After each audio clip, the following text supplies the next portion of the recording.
confundimos el dolor. Continuamos con el 25 por la 105.1 en el cumpleaños número 14 de la radio, programa número 280 de este programa. Y estamos en comunicación con un amigo, aunque no lo conozco personalmente, pero virtualmente sí. Y es un gustazo hablar con él, ¿no? Uno que sabe mucho de geopolítica. Cristian Lamesa. ¿Cómo estás, Cristian? Buen día. Hola, Ramón, ¿cómo andás? Muy contento de estar hablando con vos y con la querida audiencia de Varadero. Y en cualquier momento voy para allá. Un querido amigo de allá de Varadero tiene pendiente un asado al cual me va a invitar. Ah, bueno. César Jataf. Bueno. Un saludo y felicitaciones por el cumpleaños de la radio. Así que, bueno, cuando esté por allá te aviso y nos juntamos. Dale, va a ser un gusto hablar contigo. Bueno, Cristian, te pregunto, estuviste en Rusia hace un tiempo, ¿sí? Haceme una breve reseña que estuviste haciendo y después continuamos.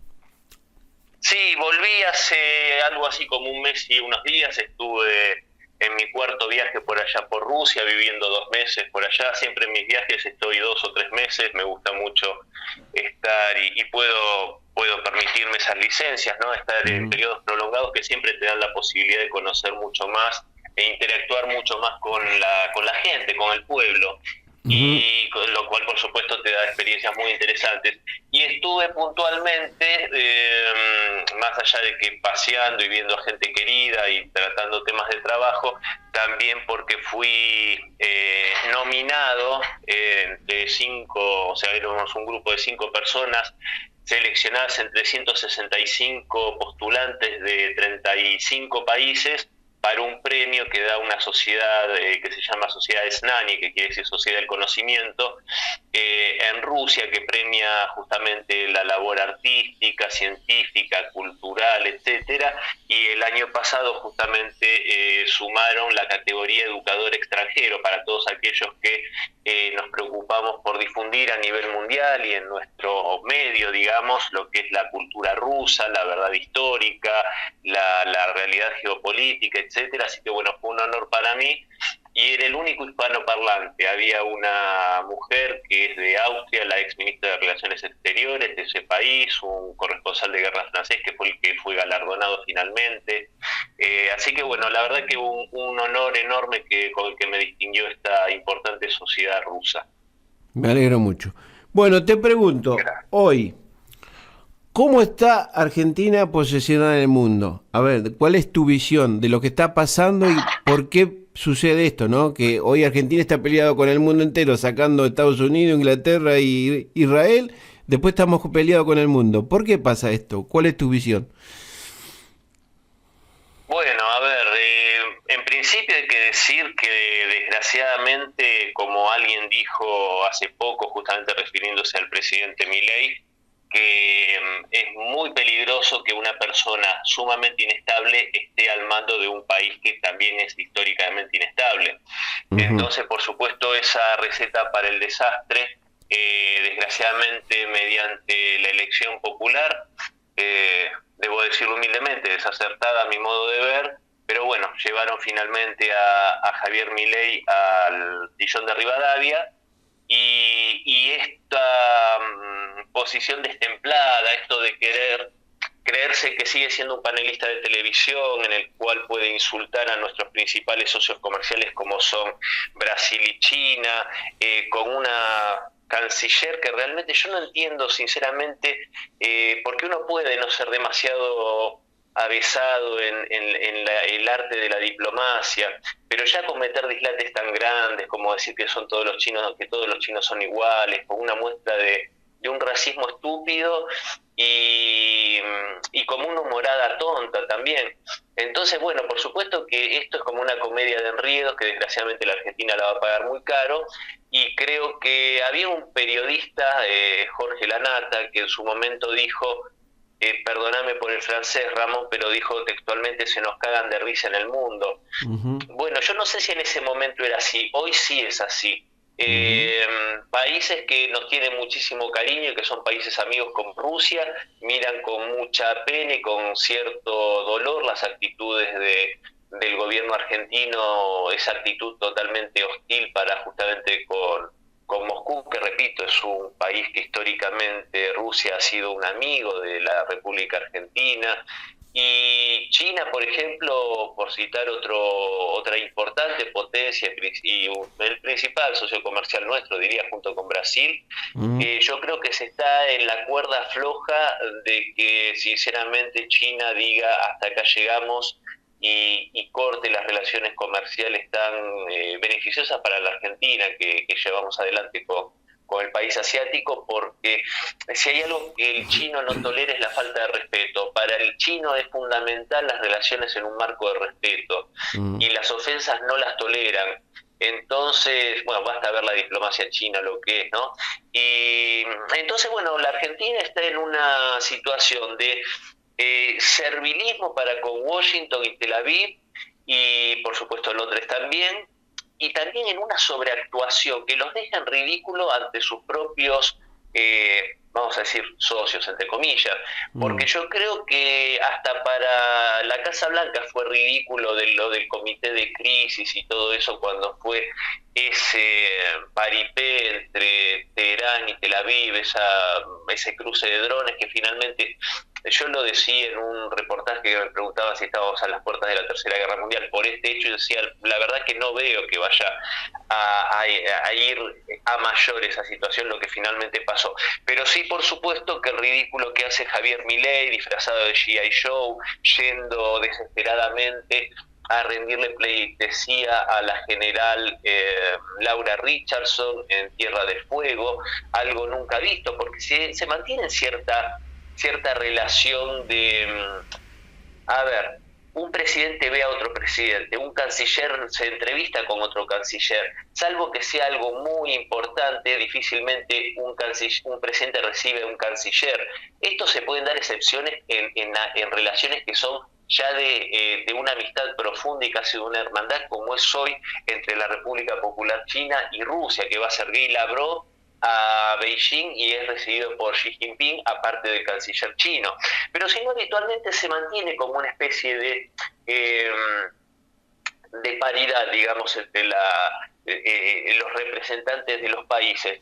Que vaya a ver a una autoridad militar, a la jefa del Comando Sur, en persona del presidente, que no es que ella viene a Buenos Aires o va a Buenos Aires, ya que no estamos en esa ciudad en este momento, va a Buenos Aires y la recibe, lo cual también sería un poco desdoroso, pero este tipo se disfraza de G.I. Joe con la ropita de camuflaje, sí, y va a rendirle pleitesías y a decir todo lo nuestro es suyo prácticamente, porque esta es la misma mujer, y con esto cierro, Ramón, esta es la misma mujer que dijo hace menos de un año, si no me equivoco, en un reportaje, enumeraba las riquezas naturales del Cono Sur, el litio, el agua, el oro, sí, el petróleo, el gas, etcétera, y marcaba enfáticamente que todas estas riquezas eran elementos de la seguridad nacional de los Estados Unidos, lo cual, por supuesto, no es así o no debería serlo. Es como si nosotros dijésemos que las reservas de petróleo de Texas son un elemento de la seguridad nacional de Argentina. Por supuesto que nos darían un sopapo en la cara, cosa que por supuesto no sucede cuando lo dicen desde el norte. Bueno, a esta mujer fue a rendirle pleitesía Milei. Entonces yo creo que un personaje tan servil ni siquiera termina siendo confiable para sus mismos amos. Totalmente de acuerdo. Decime, este problema que tenemos con China hoy, China ya se ha anunciado que en cualquier momento puede cortar la exportación de carne, ¿no? Digo, ¿los empresarios de este país le van a llamar la atención a Milei por esto? Y yo creo que deberían. Ahí los empresarios, especialmente los productores de nuestra zona, especialmente, no solo de ganadería, sino de agricultura, yo creo que van a tener una disyuntiva. Bueno, varios productores ya están reclamándole ciertas cosas, tal vez más desde un lugar sectorial y que tiene que ver con una devaluación, etcétera, pero ya hay ciertos chispazos ahí. Yo creo que van a tener que dirimir entre los intereses económicos del sector, que realmente puede generarles un quebranto tremendo, estas políticas, esta geopolítica, entre comillas, de Milei, y su pertenencia de clase, o lo que ellos sienten como pertenencia de clase, porque también hay que recordar, aunque a más de uno le pese, y bueno, lo digo con el mayor de los respetos, que muchos de los productores de nuestra región son aquellos cuyos abuelos y bisabuelos pudieron acceder a las tierras como propietarios en la época de Perón, ¿verdad? Ujú. Entonces ahí hay una cuestión de quién soy, de dónde vengo y qué quiero ser o qué me autopercibo, ¿viste? Ahora que estamos con estas modas de la autopercepción y demás cuestiones. Entonces yo creo que van a tener que dirimir entre seguir haciéndole el caldo gordo a este tipo que por ahí dice cosas que a ellos les gusta oír, pero que en definitiva, sí, a ver, si se rompe la relación comercial entre China y Argentina, no es China la que pierde, es Argentina, porque China ya está viendo diversos mercados con los cuales suplantar la producción argentina, que serían, entre otros, Brasil, Uruguay Brasil. y Australia, en lo que es soja y ganadería. Ujú. La producción de soja de la Argentina no hay a dónde colocarla, si no es China, no hay a dónde colocarla. ¡Jo! Entonces hay que pensar muy detenidamente lo que se hace.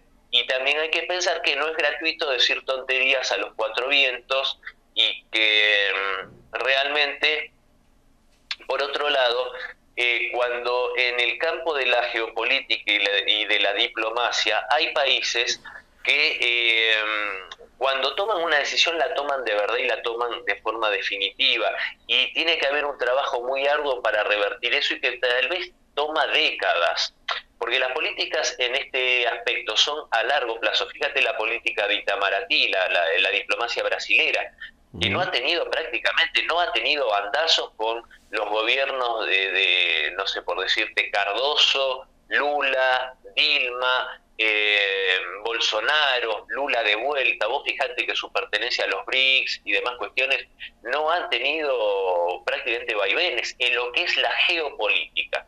Sí, Lo sí. interno es otro tema, es Ujú. otro tema, Ujú. que son políticas que no pueden estar ligadas a los humores o a las preferencias temporales de un mandatario que está 4 años, en el mejor de los casos, en el mejor de los casos 8. Esa es otra, si me permitís, Ramón, otra discusión que deberíamos darnos.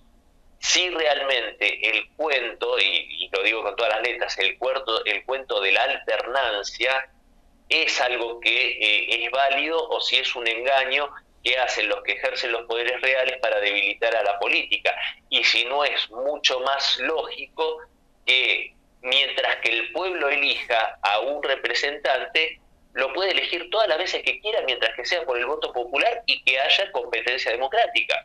Entonces, justamente cuando se debilita tanto la política, acotando los periodos, etcétera, por supuesto que por lo menos la diplomacia, la geopolítica tiene que tener un marco estable, porque es lo que perdura en el tiempo. Entre los países no se hacen acuerdos por 4 años o por 8 años, se hacen acuerdos a largo plazo. Entonces, y con esto cierro, el daño que le está haciendo Milei a la imagen de la República Argentina, yo creo que va a costar muchísimas décadas revertirlo, porque cuando vos te volvés un país poco confiable, cuando vos te volvés un país que traiciona a sus amigos, es muy difícil que vuelvan a mirarte con cierto grado de confianza. Eh, yo creo que es muy difícil y tal vez imposible si en ese país no se da un cambio de fondo radical, con perdón de la palabra. Mm, te entiendo. O sea, lo que vos me estás diciendo que Argentina, por ejemplo, entra en los BRIC y eso tiene que seguir continuado, no que venga otro gobierno y diga, bueno, yo acá no quiero estar más, como fue ese momento el Mercosur, ¿no? Algo así, ¿no? ¿Se entiende esto? Eh, sí, sí, sí, exactamente de eso hablo, Ramón. Ujú. Cuando el gobierno de Alberto Fernández, que también hay que decirlo, a mi modo de ver, fue desastroso, Sí, y sí, todos los que formaron parte de ese gobierno, estamos de acuerdo. incluyendo la vicepresidenta, tienen que hacerse cargo de las malas decisiones. Ujú. Dicho esto, cuando ese gobierno pide la entrada a los BRICS y se le concede, se le brinda la invitación formal para integrarse a este organismo a partir del 1 de enero de este año, es una petición formal, es algo que es muy serio, ¿no? El ingreso. Aparte, recordemos, Ramón, que a esta organización de países hay una fila, una lista de espera de 40 países Claro. que quieren integrarse. Es una oportunidad fenomenal en todos los aspectos, incluso por la pertenencia al nuevo Banco de Desarrollo, que es el Banco de los BRICS, que significaría la posibilidad de, por supuesto, salir un poco de esta situación asfixiante que tenemos con el Fondo Monetario Internacional, el hecho de comerciar en las monedas locales, cosa que varios integrantes de los BRICS ya están haciendo, por supuesto fortaleciendo nuestra moneda previamente, pero digamos, el abanico de ventajas era inmenso. Ahora, Alberto Fernández pide esto, se nos concede la invitación a pesar de que, incluso esto hay que decirlo, China y Brasil hicieron mucha fuerza para que se aceptase el pedido. Rusia no se opuso finalmente a pesar de los desaciertos que cometió imperdonables Alberto Fernández respecto a la posición argentina con respecto a la guerra de la OTAN contra Rusia en Ucrania. Y entonces se da toda esta situación, se invita a la Argentina y el nuevo presidente Javier Milei primero dice, vamos a ver si entramos a los BRICS, capaz que entramos, pero en una posición expectante, pasiva. Y después obviamente le han dado las instrucciones Jacob Sullivan cuando él estuvo como presidente electo en Washington, y le debe haber dicho que no, que bajo ningún aspecto, porque este occidente colectivo realmente es una piedra en el zapato, los BRICS y el fortalecimiento que está teniendo y la cantidad de países que quieren ingresar al organismo, que ya opacó al G7. Entonces, vos imaginate, a vos te pide alguien que quiere ser tu socio, ¿no? Porque el país es el mismo, el Estado es el mismo, cambian los presidentes, pero es el mismo. Entonces, como Estado, veámoslo desde ese punto de vista. A vos te pide que lo admitas como tu socio junto con otros en una empresa que tiene muy pujante, le decís, bueno, dale, sentate, vas a ser nuestro socio, y después te dice, no, pero ahora ya no quiero.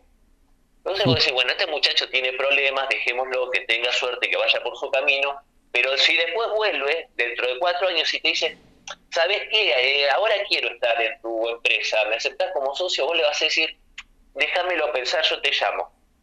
Y no le vas a aceptar, porque es un socio que es poco confiable, ¿entendés? Y en estos organismos se tejen política. Tras los BRICS está la construcción de un nuevo mundo multipolar, en confrontación al mundo unipolar que tanto daño nos ha hecho. Entonces, y con esto cierro, la destrucción que está llevando a cabo Milei de la imagen de la Argentina, de la tradición de un país que siempre abogó por la paz, por el diálogo, por mediar en los conflictos. Tenemos al Premio Nobel de la Paz, Saavedra Lamas, fue vital para la mediación por la paz entre Bolivia y Paraguay en aquella guerra. Y estos muchachos, como Patricia Bullrich dice, nosotros no estamos en favor de la paz respecto al tema puntual de Israel en Gaza. Entonces realmente la imagen de la Argentina están trapeando el piso con la imagen de la Argentina. Totalmente de acuerdo. Viste que este muchacho agredió a Lula, ¿no? Y ahora después, un tiempo atrás, hace que quería reunirse con Lula. Y Lula dijo, no, cuando tenga tiempo te voy a atender. Ahí te habla las claras de lo que vos estás contando ahora, ¿no? Claro, por supuesto, porque, a ver, vos fíjate una cosa, porque esto tal vez lo pinta claramente lo que es la diplomacia y lo que es el respeto entre los países. ¿Vos has escuchado en algún momento, en los 24 años de el presidente Putin al frente del Kremlin y puntualmente desde el inicio de la operación militar, vos has escuchado algún epíteto, algún exabrupto, algún insulto salido de la boca del mandatario eslavo para con Occidente? No, incluso a veces sigue usando esa fórmula de nuestros socios occidentales. Que una vez, una breve nota a pie de página, una vez en esas entrevistas que da una vez, entrevistas no conferencias que da una vez al año, en la cual responde preguntas de ciudadanos rusos a línea abierta, a teléfono abierto, una ciudadana le reprochó por qué siempre tenía que ser tan educado con los occidentales que lo único que querían era destruir a Rusia y los insultaban, etcétera, y dijo, ¿sabes por qué? Porque yo primero nací en la ciudad por antonomasia cultural de Rusia, que es San Petersburgo, en su momento Leningrado. y aparte porque yo represento al pueblo ruso y nosotros somos gente educada y civilizada y no podemos ser como ellos. Entonces vos fíjate, eso es diplomacia, eso es ser educado en la relación entre los países. Lo mismo podemos decir de China, de Xi Jinping, lo mismo podemos decir de un montón de países que hacen un culto de la diplomacia, el mismo Brasil. Ahora bien, por el lado de este occidente que cada vez está más bestializado, más bruto, más chabacano, vemos a Biden diciéndole a Putin que es un hijo de su madre, literalmente, Sí. que es un asesino, que es esto, que es lo otro, vemos líderes europeos diciendo también barbaridades.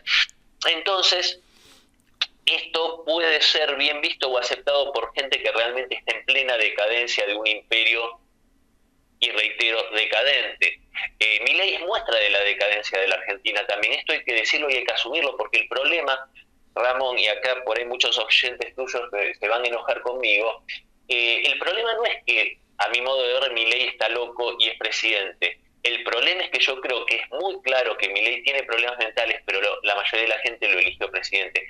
Ese es el problema. El problema radica en la degradación que hemos tenido durante muchas décadas en el aspecto cultural, nuestro país, y que se profundiza cada día más y por supuesto da como emergente a Milei, que es una muestra de la decadencia argentina en el marco de una decadencia occidental que se agrava a cada momento. Entonces, por supuesto, lo que hace Lula, volviendo a tu referencia, es responder diplomáticamente a un insulto realmente muy ofensivo por parte de Milei para con la figura de Lula, en la cual le dice, o sea, contesta a ese insulto con el ignorarlo, el ponerlo en el lugar que se merece, que es, no sos relevante, te voy a atender cuando pueda, y eso es todo. Pero, repito, ese olvido al que se va a someter a la Argentina es muy doloroso y lo vamos a pagar muy caro los argentinos, porque al final del día la factura la vamos a pagar nosotros. Vos fíjate que, volviendo al tema de los insultos, ¿no? El presidente actual, Milei, insultó a gobernadores, a diputados, a senadores, ¿no? Y él se menoscaba el otro día cuando dice, no, yo no voy a ir a la feria del libro porque seguramente me van a insultar o me van a agraviar. Digo, a ver, él insulta a todo el mundo y no pasa nada, ¿no? Y después se asusta porque alguien le puede llegar a decir algo. Habla a las claras de que realmente no puede ser presidente. Ha sido elegido, es cierto, pero no está en los cabales de él poder dirigir, estar adelante o al frente de un país. Cristian, ¿qué quiere que te diga? Eso es lo que yo veo de acá, no sé, capaz que estoy equivocado, ¿no? Por supuesto, yo estoy totalmente de acuerdo. Como viste cuando hablan del respeto a la investidura presidencial, yo estoy absolutamente de acuerdo con eso. Yo creo que incluso tiene que estar castigado el mancillar la figura del presidente de la nación, porque él nos representa a todos nosotros. Por eso es tan grave cuando Milei insulta a Lula, no está insultando a Lula en realidad, está insultando al pueblo brasilero. Seguro. Es por eso que para un Estado es tan grave, porque, a ver, si vos le insultás a Lula a nivel personal, bárbaro, pero tiene que no ser presidente para que sea a nivel personal. Si vos lo haces mientras es presidente, estás insultando al pueblo brasilero. Incluso habría que ser mucho más finito en eso y pensar que si es un expresidente también se merece cierto respeto. Ahora bien, ojo, yo soy fundamentalista en este punto con cualquier representante de lo que es el Estado, ¿no? O sea, no se puede, porque ahí es cuando caemos en la anomia. Pero bueno, no me quiero ir por las ramas, pero el Estado se debe respetar. Sí. Entonces, cuando Milei pierde la compostura de este modo, él mismo está mancillando la investidura presidencial, ¿me entendés? Entonces, ahí nos enfrentamos a una disyuntiva terrible que es, ¿se le puede tener respeto y respetar justamente la investidura cuando el que la lleva adelante es un tipo que él mismo ofende a la investidura presidencial?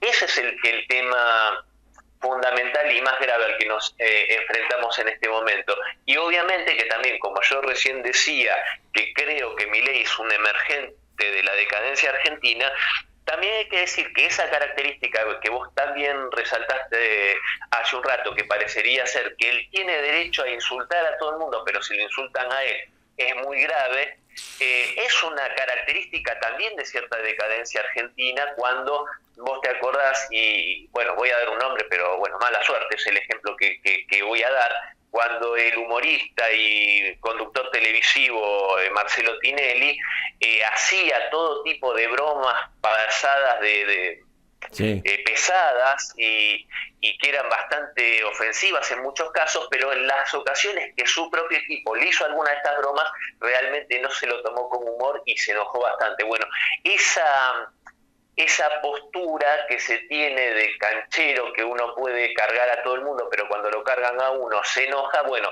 creo que también es una muestra de esta caracterización que estamos teniendo como sociedad y que es bastante desagradable. Porque, a ver, ¿cuál es el problema? El problema no es que si lo cargan se enoja. El problema es que no tiene que cargar o no tiene que ofender. Ese es el tema, ¿me entendés? Sí. Hay parte, la falta de respeto entre nosotros que está habiendo y cada vez más grave. Sí, comparto con vos. ¿Te llamó la atención? A ver, te digo esto. Diputados, ¿no? Sesión en diputados. Varios de ellos se expresaron en contra del presidente, que estaba mal mentalmente, que tenía esto, que tenía lo otro. Pero después, cuando llega la resolución de que hay que votar, votan a favor, le dan el voto de confianza. ¿Te llama la atención eso? Que primero agreden, ¿no? Insultan en algunos casos, pero después aceptan que este es el camino correcto que va a la Argentina. ¿Te llama la atención? Desgraciadamente no me llama la atención, Ramón, y te voy a explicar por qué. Primero le hago la salvedad al público que en líneas generales prefiero y me gusta mucho más hablar de geopolítica y de los temas internacionales No, está bien, que está de bien. los domésticos. No, pero esto porque desgraciadamente se ha degradado tanto la política argentina que yo siempre digo que nuestros políticos lo único que hacen es discutir el cordón cuneta. O sea, como Perón decía, la verdadera política es la política internacional. Y nuestros dirigentes, y de todos los pelajes hablo, Sí. ahí que se hagan cargo peronistas, radicales, Sí, de sí, se derecha, de entiende. izquierda, de abajo, de arriba. Discuten el cordón cuneta, nada más que eso. Mm. Entonces, realmente dan pena y yo creo que lo que hicieron con esa posición realmente vergonzosa y casi diría de una comedia del absurdo, de decirle, ser tan valientes y decirle a Milei todo lo que querían decirle y finalmente terminar votando a favor de los intereses del presidente, yo creo que tiene que ver justamente con una actitud muy estúpida, que era la de salvar un poco la cara respecto a todos los insultos que les había propinado justamente el presidente, diciéndole que el Congreso era una cueva de ratas, que eran todos, bueno, todas las Sí. ofensas que sabemos que dijeron. Entonces, finalmente, es como el famoso agarrame que lo mato. Sí. Bueno, es algo así, tipo agarrame que lo mato. Le responden y se ponen muy bravos, pero bueno, pero te lo voto. Pero mira, y agradece que te lo voto. Entonces realmente decir, bueno, a ver, lo único tal vez más lamentable que Milei y su hermana, que supuestamente es la jefa, o el jefe, como le dice, Sí. lo único más lamentable son estos tipos que ocupan el Congreso, que no voy a descalificar como hizo el presidente, pero realmente parecería ser que le están dando la razón a lo que dijo el presidente cuando dijo que era una cueva de ratas. Sí. Porque incluso, y acá de vuelta, que todos se hagan cargo, cuando fue la votación por el tema de los sueldos de los senadores, de la dieta de los senadores, cuando Sí. la senadora kirchnerista o cristinista Di Tulio dijo como argumento o como excusa, pero lo votamos todos. O sea, ¿me entendés? Porque ahí no es discutir si está bien, eso es otra discusión y yo incluso puedo pensar que no es cierto eso de que tienen que ganar 2,50 pesos. O sea, tienen que ganar bien porque tienen muchas responsabilidades y deberían trabajar bien y deberían trabajar y se le debería exigir eso y al que falta se le debería descontar o sancionar. Es otra discusión. Pero como argumento decir, bueno, pero votamos todos, me parece que eso muestra que realmente estamos en graves problemas como ciudadanía, porque hay una falta de representatividad que realmente da pavor. Sí. No, no, yo te hacía esta pregunta, porque ya de paso te voy a aprovechar. Vos que recorriste el mundo, vos estás bien informado y sabés mucho. ¿Viste algo igual? ¿Viste algún congreso, una cámara de diputados, de senadores que haya pasado esto que pasó en Argentina? Por eso fue mi pregunta, ¿no? Refiriéndome a decir, bueno, esto pasó en Argentina, pero en otra parte del mundo no pasa eso. Mira, yo te digo la verdad, Ramón, yo creo que es muy posible que haya pasado en algún país que realmente tiene ¿cómo decirlo? Una historia democrático, tal vez republicana muy precaria. Creo que es posible que haya pasado. Lo que sí no creo que haya pasado en algún país serio. Eso sin duda Bueno, a lo eso me pongo en refiero yo, duda. ¿no? A eso me Sí, refiero. sí, sí, sí, sí. No creo para nada y te digo más, por ahí que mi conocimiento más profundo tiene que ver con Rusia. En este último viaje, del que regresé hace un mes y pico, me tocó estar justamente durante las elecciones, ¿no? Mm, Que volvió a revalidar su presidencia el presidente Putin con una cantidad abrumadora, más de un 88% de los votos. Y realmente eso, viste, cuando te hablan de la alternancia, te hablan de sí. que el poder desgasta. Mm, Putin está más fuerte que nunca y respaldado por su pueblo de una manera abrumadora.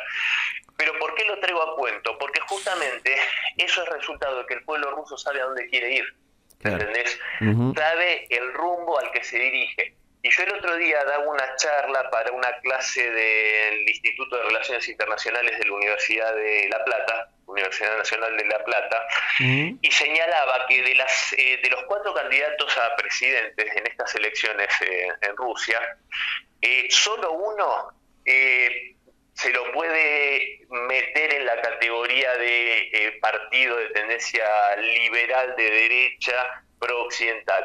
Y ese partido no llegó al 4% de los votos. Lo que sacó Putin más lo del Partido Comunista, que fue la segunda fuerza con un 4 y pico por ciento, y el partido que era de Vladimir Zhirinovsky, el Partido Liberal Democrático, que es de centro derecha, pero son partidos patrióticos, ¿entendés? O Sí. sea, que sea centro derecha no significa que sea cipayo. El Mm, Partido Comunista es recontra nacionalista, recontra patriótico. Entonces, vos te das cuenta que en ese sentido, en la cuestión de la defensa del país y del nacionalismo, más de un 96% fue en la misma línea. Y en unas elecciones que fueron récord de participación, con más de un 77% de participación en un país en el cual el voto es optativo, no es obligatorio. Entonces, desgraciadamente, eso es lo que yo señalo, que está en crisis el rumbo, o sea, no está claro, yo creo que como sociedad no tenemos claro el rumbo hacia el cual nos queremos dirigir, y desgraciadamente eso también es fruto de un transvestismo político de tipos como Alberto Fernández, que llegan con un discurso y supuestamente con una promesa y hacen todo lo contrario y mm. dicen ser una cosa y son otra, y en realidad tampoco se sabe lo que son, porque resulta que un gran logro de la presidencia de Fernández, en vez de acabar con la pobreza, fue dar el DNI no binario, y lo digo irónicamente, lo de no binarie, pero Ujú. eso fue un gran logro de Fernández. O sea, las banderas del justicialismo, de dónde quedaron. Y esto, obviamente, muchas de las organizaciones cristinistas han pegado un bandazo y se han ido realmente a la banquina defendiendo agendas que más tienen que ver con la Agenda 2030 de Davos que con los intereses populares. Entonces, por supuesto que ahí el pueblo queda huérfano de representatividad y termina votando a estos mamarrachos porque ya realmente está totalmente defraudado de la política. Ujú. Totalmente de acuerdo. Decime, Cristian, ¿cómo está el tema de Palestina e Israel hoy? ¿Qué noticias tenés? Lo último que se está hablando del tema de Palestina y de Israel es que ahí Netanyahu está ofreciendo una tregua Ujú. por 40 días, Sí. durante la cual se se haría un intercambio de rehenes por presos, detenidos, prisioneros palestinos en cárceles israelíes. Esto se estaría negociando, hay una comitiva de Hamas en Egipto que estaría negociando esto con el jefe de la CIA, Burns, y con mediadores locales, o sea, mediadores egipcios, con esta delegación de Hamas. La situación en líneas generales yo creo que es más que compleja, es muchísimo más compleja, creo yo, que la situación en Ucrania, donde están claros los bandos, está claro la guerra y el acoso de la OTAN contra Rusia, utilizando a Ucrania como ariete. En cambio, en la situación en Israel hay muchos más intereses cruzados. Es más que obvio la hostilidad y la oposición de Biden a la figura de Netanyahu, y no creo que sea porque Biden sea un humanista, porque no lo es un guerrerista obsceno, y Netanyahu también lo es, pero representan al final del día, a mi modo de ver, intereses contrapuestos que tienen que ver con el globalismo por parte de Biden, el globalismo financiero, caracterizado con el foro de Davos, y Netanyahu más en línea con una posición soberanista. Que ser soberanista, o sea, yo estoy a favor de la posición soberanista. Ahora, eso no quiere decir que el soberanismo en sí sea una ideología o que todos sean buenos, o sea, no. Estamos hablando de mandatarios que se oponen a la tendencia que tiene que ver con la globalización y la financiarización de la economía y a la corporatización, o sea que los países al final del día terminen siendo dirigidos por las corporaciones y los presidentes no sean más que gerentes. Entonces creo que por eso hay una Venezuela bastante compleja.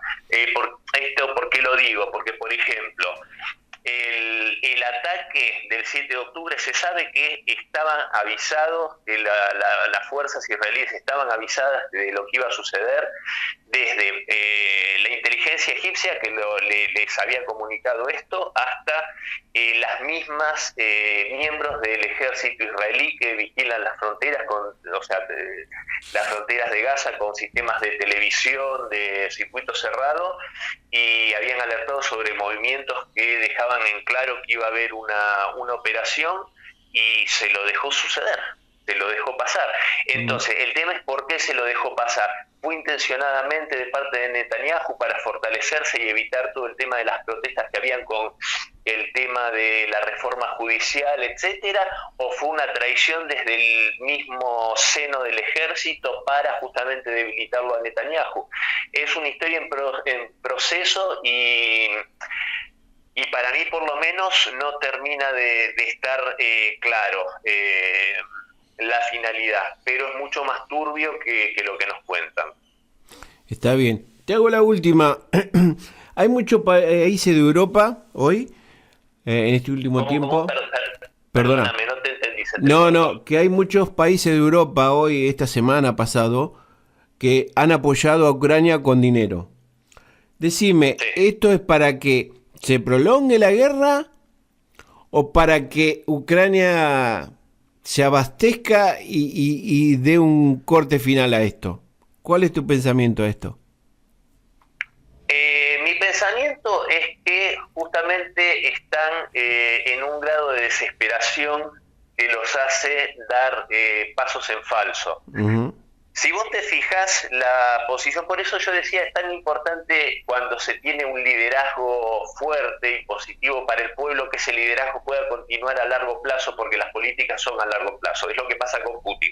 Si nosotros estudiamos al Putin desde 2000 hasta hoy, ha demostrado una coherencia a prueba de balas en cuanto a su posición geopolítica, a lo que pide para Rusia, a la posición para con Occidente, con el cual primero se mostró y fue así como un socio confiable, un amigo, alguien que quería justamente que Rusia fuese parte de Occidente y que pudieran crecer juntos, y tuvo que modificar eso porque Occidente le demostró que eso no era posible, porque no quieren a Rusia, no quieren una Rusia en crecimiento fuerte, no lo quieren, quieren una Rusia destruida y disgregada. Entonces, la posición de Rusia siempre es estable en el marco de la defensa de su integridad y de su seguridad nacional. Por parte de Estados Unidos y de Europa, la ambición era esa que decía antes, ¿no? Conformes con la caída de la Unión Soviética, pretendieron el desmembramiento, generar revueltas internas, guerras como las dos guerras de Chechenia, etcétera. Y ellos mismos, desgraciadamente, se han ido creyendo las mentiras que han ido tejiendo, como que Rusia es un país débil, retrasado, que no tiene posibilidades, que poco menos que pelean con palas. Y esto los llevó a envalentonarse y generar esto que pasó en Ucrania. Uh-huh. Y hoy por las malas se están dando cuenta que el poderío militar de Rusia es inmenso, que es la principal potencia a nivel mundial en ese aspecto, que tiene un complejo militar industrial que está produciendo 24/7 y que, para darte un solo ejemplo, Ramón, de munición de artillería de 152 milímetros produce 3 veces más que toda la OTAN junta, incluido Estados Unidos. Entonces, ¿esto qué te quiero decir? Rusia planteó una guerra de desgaste a partir del cuarto mes de la operación militar especial, planteó una guerra de desgaste que está llevando al quebranto a toda Europa. Y a Estados Unidos le está generando un problema. Y si no prevalece la OTAN frente a Rusia, y Rusia finalmente gana y obtiene una capitulación por parte de Ucrania, la OTAN al otro día tiene que cerrar, ¿me entendés? Claro. Entonces, hay muchos intereses detrás. Lo que aparte a Ucrania ya le ha costado, prácticamente no tienen combatientes para seguir afrontando esto, con lo cual por eso es que Macron dice que va a enviar tropas francesas de forma abierta, lo cual involucraría a Francia abiertamente en la guerra, por lo tanto a la OTAN como organización militar beligerante. Entonces, lo que están tratando de hacer es meterle un respirador a un cadáver con muerte cerebral, que es Ucrania, porque quieren evitar justamente esa caída que va a sembrar de vergüenza a la OTAN, a Estados Unidos principalmente, y eso es lo que hace a la situación mucho más peligrosa, porque muchos de estos países europeos, que son tal vez los más belicistas, como Polonia, los bálticos, incluso el Reino Unido, hay muchos líderes importantes que están hablando del tema de el uso del armamento nuclear táctico contra Rusia. Están hablando, el armamento que ya le están dando es para atacar en profundidad a Rusia, con lo cual Rusia también va a responder con armamento con esa capacidad. O sea, para resumírtelo, la pregunta tuya, ¿Rusia puede perder? Imposible. ¿Puede ganar Ucrania? Imposible. Entonces, lo único que le queda a Occidente es seguir escalando, pero yendo al abismo, sí. O realmente, como digo yo, que busque una salida elegante y trate de decir, bueno, lo que pasa es que ya ni siquiera hay lugar para una salida elegante, porque Rusia no va a resignar ninguno de los territorios que ya conquistó, no los va a resignar. Y eso ya es una derrota para Occidente. Y vos fíjate, y con esto cierro, vos decías la ayuda económica. El día que se vota finalmente y se liberan los famosos 61.000 millones de dólares para Ucrania por parte de la Cámara de Representantes en Estados Unidos, fue el 20 de abril. ¿Sabés qué día es el 20 de abril? ¿Qué se conmemora? Bueno, en esa fecha nació Adolfo Hitler. Vos fijate hasta la perversión que tienen en cuanto a lo simbólico. Ese día habilitan esa erogación. ¿Y qué día van a llegar los primeros armamentos de estos que van a mandar ahora nuevos? El 9 de mayo, que es el Día de la Victoria, que es el día en el cual se conmemora en Rusia y en todo lo que es el mundo postsoviético la victoria sobre la Alemania nazi. Entonces vos fijate que hasta en eso se les termina cayendo la careta porque no se pueden resistir a usar esos símbolos, porque no es la primera vez. Cuando se crea cuando se ingresa a Alemania Federal a la OTAN, también tuvo una reminiscencia con una fecha que tenía que ver, porque fue en mayo del 55, a 10 años de la victoria sobre los nazis. Entonces, es como que, viste, siempre se regodean queriendo meterle un palito en el ojo al oso ruso, y el oso ruso después, cuando se enoja y sale de la cueva, es muy difícil hacer que vuelva a la cueva si no cobró primero venganza por las ofensas. Muy claro. Cristian, ¿algo más que quiera agregar? No, simplemente agradecerte mucho por el llamado. Siempre fue un gusto hablar con vos y a través tuyo con la audiencia de Varadero, una ciudad que es encantadora y que he visitado en muchas oportunidades, y así que bueno, un placer y siempre a disposición. Cristian, muchísimas gracias por estos minutos, el gusto es mío, y bueno, cuando el compañero Jatá diga, estaré muy presente, ¿no? Para saludarte. Que haga el asado Jataf y nos veremos en persona. Chao, Cristian, un abrazo, nos estamos comunicando, gracias. Abrazo grande, Ramón. Chao, Abrazo. chao.